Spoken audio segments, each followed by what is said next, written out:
rico hill to me nimi ag Gradam Ceoil agus ag scríomh ar cheol ag genmh taide ar cheol ní roimh ag swinmh ar rudí mór ar thuirbí bhí mé ag genmh na rudí a bhhailm an ach sin churann an Gradam Ceoil seo cuma eile ar na rudí sin Gradam Ceoil ach níl an Ceoil hart go fóil agus níl an obair críochnaithe go fóil tá obair mór le genmh ag an bompide.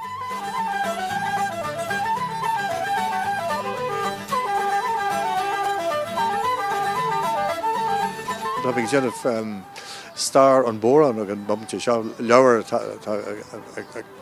ag golamach an bhliain se thugainn agus Aibreán eile don a companion to Irish traditional music Aibreán an trio Aibreán nígad sorry fiche cahar ach obair le mór le genmh go fóil.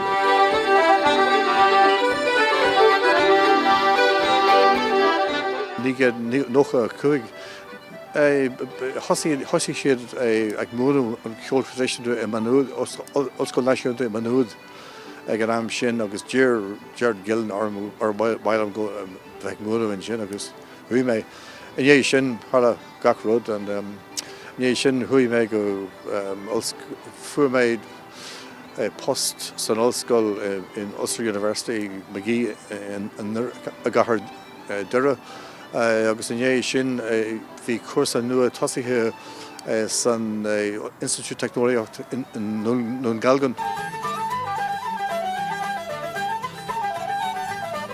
It's very satisfying teaching music, especially to beginners, because they learn something that even the slightest thing they learn, that's something you have taught them. More difficult teaching older people. Every aspect of the music I love doing and I've enjoyed doing. Nothing I complain about.